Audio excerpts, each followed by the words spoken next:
வணக்கமானவர்களே, ஞானிகளின் பெருமை. நீங்களா சொல்ல போகிற புதுசா ஞானிகளின் பெருமை அப்படின்னு நீங்கள் கேட்கலாம். தயவு செய்து சொல்கிறேன், மிகப்பெரிய அறிவாளியாக உள்ளவன் மட்டும் இந்த வீடியோ பார்க்கலாம்.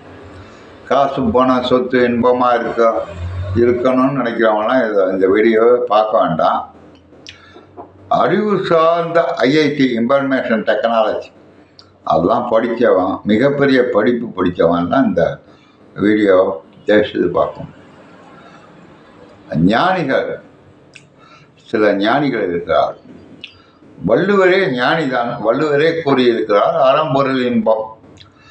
அப்பேற்பட்ட அறம்பொருள் இன்பம் இதெல்லாம் செஞ்சால் இறைவனடி சேரலாம். எப்போதும் இன்பமாக இருக்கக்கூடிய இறைவனடி சேருதல், வீடு பெயர் அடைதல். சில ஞானிகள் என்ன செய்வார்களாம், இந்த ஞானிகள் கடவுளை விட உயர்ந்தவன் மனிதன். இதில் சில விஷயங்களை நீங்கள் தெரிஞ்சுக்கணும். அப்பேற்பட்ட ஞானிகளை என்ன செய்வார்களாம், இறைவனடி சேர்ந்தால் எப்போதும் இன்பமாக இருக்கக்கூடிய இடம், துன்பமே இருக்காது. இதனோட கலத்தல், அதுதான் முற்றும் துறந்த முனிவர்கள் இறைவனோட கலத்தல். எல்லாம் அறிஞ்சி ஆராய்ஞ்சி திருமூலர்லேருந்து வள்ளுவ பெருமான் வரைக்கும் ஆராய்ஞ்சி புட்டு எல்லாம் அலசி தூக்கி விட்டாங்க. சில ஞானிகள் இந்த இன்பம் அடைவதற்கு தானே இறைவனுடைய இடம், வீடு பெயர் அடைதல். அந்த இன்பமே வேண்டாம் அப்படின்னாலும் சில ஞானிகள் கடவுள் அவனை பக்கத்துலேயே வச்சுக்காரான். கடவுளாக இருந்தாலும் அவனுக்கு அமைச்சர் தேவை, அறிவுரைகள் சொல்ல தேவை. சர்வத்தியன் சர்வ கிருப்தன் என்பவன் இறைவன். எல்லாம் அறிபவன், எல்லாம் செய்பவன் இறைவன். அப்பேற்பட்ட இறைவனை அடைய ஞானிகள் முயற்சி செய்து இறைவனடியும் சேர்ந்து விடுவார்கள், கடவுளோடும் கலந்து விடுவார்கள். அந்த மாதிரி ஞானிகளுக்கும் கடவுளுக்குமே வாக்குவாதம். கடவுளை அடைதல் என்றால் என்ன, எப்போதும் இன்பமாக இருக்கக்கூடிய இடம். எனக்கு இன்பமே வேணாயான்ட்டாமா. சில ஞானிகள் இன்பமே எனக்கு வேணாயா, உன்னோட கலந்தா எனக்கு துன்பம் என்ற ஒன்றே இருக்காது, இன்பமே எப்போதும் இருந்திருக்கக்கூடும், அந்த இன்பமே எனக்கு வேண்டாம், அதையும் வேண்டாம் என்று உதவி தள்ள சில ஞானிகளும் இருக்கிறார்கள். அப்பேற்பட்ட ஞானிகள் பேரும் குறிப்பிட்டிருக்கிறது சைவ சித்தாந்தத்தில். அதை முழுமுதலாக ஒரு வரி விடாமல் படித்து தெரிந்து கொள்கிறவனுக்கு தெரியும் சைவ சித்தாந்தத்தை பற்றி. சரி, அதை செய்து விடுங்க. அதாவது வள்ளுவ பெருமான் ஞானி, 2000 வருஷத்துக்கு முன்னாடி திருக்குறள் எழுதினார். அவர் கடவுளை பற்றி சொல்ல முடியாது. உன் புத்தி அறிவாலை கடவுளை பற்றி நினைத்து மொழியாலே வார்த்தையாலே கூற முடியாண்டார். ஆனால் ஏதோ ஒரு கடவுளின் சக்தியினால் இந்த உலக மக்களுக்கு அறிவுரைகளே எழுதினார். 1330 கொள்ளை எழுதிட்டார். யாவானாலும் அடிச்சுக்க முடியாது. அப்பேற்பட்ட ஞானியே சில விஷயங்களையும் கூறியிருக்கிறார். அதுதான் பெரிய விஷயம்.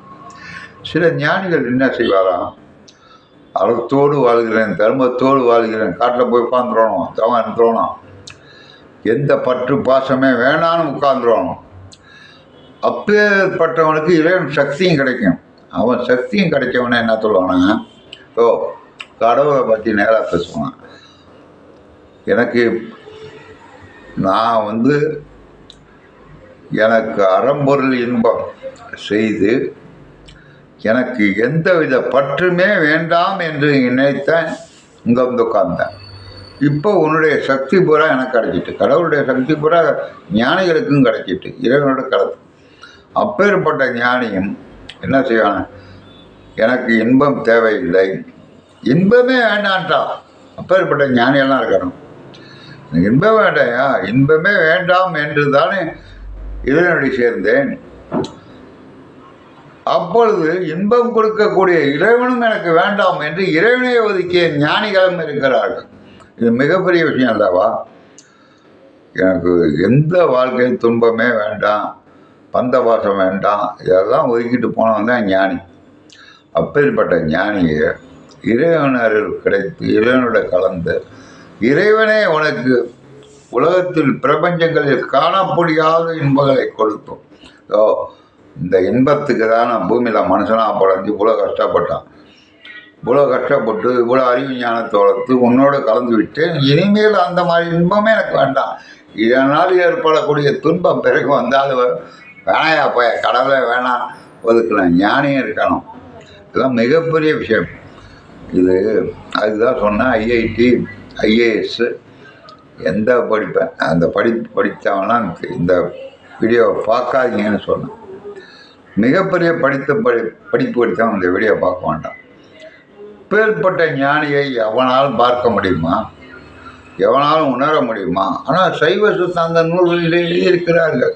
இது மிகப்பெரிய விஷயம். அதெல்லாம் படித்தவனுக்கு வாழ்க்கையில் இன்பம் துன்பம் எல்லாம் போகலான்னு ஒதுக்கி போயிட்டே இருப்பான். நன்றி மாணவர்களே. அடுத்த வீடியோவில் மீண்டும் சுவாரஸ்யமான பல விஷயங்களை நான் உங்களுக்காக கூறுகிறேன். நன்றி, வணக்கம். அடுத்த வீடியோவில் பார்க்கலாம்.